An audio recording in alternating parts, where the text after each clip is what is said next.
Olá pessoal do canal Radiologia, hoje eu trouxe um caso de trombose portal não cirrótica e alguns aspectos importantes da imagem que a gente precisa passar para cirurgiões, clínicos, gastros e hepatologistas. Então vamos lá, tratava-se uma paciente de sexo feminino, 40 anos, com diagnóstico prévio de trombocitemia essencial e síndrome de anticorpo antifosfolipídios há 10 anos de evolução. Procura atendimento médico hospitalar, porque é dor abdominal e aumento do volume abdominal, evoluindo aí há 15 dias. Nega febre, náuseas e vômitos, tinha uso irregular de Marevan, uma história patológica pré-HS de AVEs, isquêmicos prévios, e história familiar com mãe, também com um quadro de trombocitemia. Ela fez um ultrassom do abdômen Color Doppler, eu vou passar para vocês em amarelo, o que é mais importante, né, que eu destaquei, o contorno regular desse fígado, porém com uma textura heterogênea, o que eles identificaram onde veio a porta com calibre dentro dos limites da normalidade, 0,8, os achados de colecistopatia litiásica crônica, uma esplenomegalia homogênea e ausência de líquido intracavitário. No Doppler, um fluxo preservado nos ramos portais intrahepáticos, né, isso eu conversei com quem fez. Então, ó, saindo do hilo lá para dentro, a gente conseguia ver ramo portal. Entretanto, ao nível do hilo, tinha uma colateralização do tronco portal, aspecto de degeneração cavernomatosa da veia porta. Também tinha uma desvascularização entre o hilo esplênico e o rim esquerdo, um aspecto de colateralização do fluxo portal, aquele shunt pleno-renal espontâneo que a gente vê nas situações de hipertensão porta. Então vamos ao caso. Então, a proposta desse caso foi feito um estudo direto com a administração do meio de contraste venoso. A gente já observa aqui, ó, numa fase portal, a presença de colaterais, tanto ao nível da parede, não sei se vocês conseguem ver aqui, no nível da parede, da luz, né, do esôfago, quanto ao redor do esôfago. Tá? Então a gente entrando dentro da cavidade, a gente observa também colaterais ao nível do fundo gástrico bem calibrosas, tá?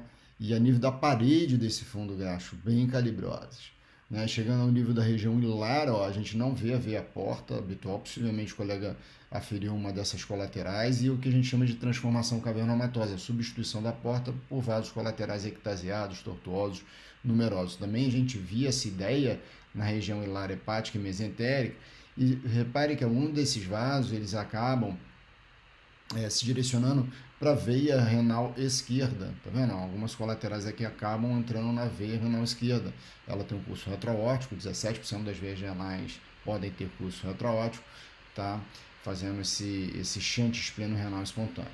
Queria que vocês observassem um pouco a morfologia do fígado, né? O fígado apresentou um aumento volumétrico, ou diria melhor, uma vicariância, né, da região mais central, entendo a região central principalmente o segmento 1 e os segmentos 8, 5 e 4, tá? Então a gente observa esse aumento volumétrico aqui do fígado, especialmente aqui do lobo caudado, e uma atrofia da periferia do fígado. Globalmente esse fígado está reduzido de volume. Há uma vicariância central, principalmente do caudado, e uma atrofia da periferia. As lesões vasculares, elas fazem muito isso. O caudado está muito próximo da cava, né? Então, por exemplo, num Budd Chiari da vida, ele consegue fazer o retorno venoso por colaterais mais fácil que o restante do fígado. E, sob o ponto de vista de trombose portal, ele recebe ramo da porta direita e esquerda. Então, ele é bivascularizado pelo fluxo mesentérico portal. Então, ele tem mais chance de vicariar. Tá? No plano coronal, podemos observar, né, as colaterais ao nível do esôfago terminal, ao nível do fundo gástrico, tá? Então, a ideia de uma cavernização da veia porta, tá? E a ideia de uma esplenomegalia, possivelmente associada aí a um shunt espleno-renal espontâneo, mostrar que a veia renal esquerda, razoavelmente calibrosa, proeminente, tá? Com algumas colaterais desaguando nela. Tá? Um outro aspecto também que eu queria destacar nesse tipo de situação, vou voltar aqui para o plano axial, é uma situação que essas colaterais ou o contexto aí da hipertensão porta pode promover sobre as vias biliares. Tá? Então, observe que essa ocupação vascular ela leva uma leve compressão sobre o ducto biliar, e esse ducto biliar esquerdo aqui está um pouquinho mais ectasiado. Tá? Isso que a gente chama de biliopatia portal, ou seja, a consequência da trombose portal exercendo efeito compressivo sobre o sistema biliar ao nível da região hilar. Na maioria das vezes é uma compressão vascular, chama-se de biliopatia portal vascular, e algumas das vezes a produção de um tecido fibroso, tá? E a gente chama de biliopatia portal fibrótica. Inclusive tem que fazer diagnóstico diferencial com lesões infiltrativas da região hilar. Em algumas das situações também, a gente tem um padrão misto, tanto o vaso quanto o tecido fibrótico obstruindo ou comprimindo a via biliar. ok? Então, queria destacar que esse paciente não tem sinais de hepatopatia crônica, ele tem alterações morfológicas do fígado secundárias a uma injúria vascular. Isso vai ser importante para a gente passar esse tipo de informação e evitar o equívoco aqui de interpretar isso como uma hepatopatia crônica, como se fosse uma cirrose, né? Diferente, tem característica de uma injúria vascular crônica por conta da trombose, ok? Então, vamos voltar ao caso. Então, esse é um artigo bem interessante, que ele fala basicamente da ressonância magnética, mas ele reporta todas as situações de importância que a gente precisa passar no contexto da hipertensão portal. Então, a primeira delas é aquilo que eu terminei de por falar, né? Você tem que diferenciar se o paciente tem cirrose ou se não tem cirrose.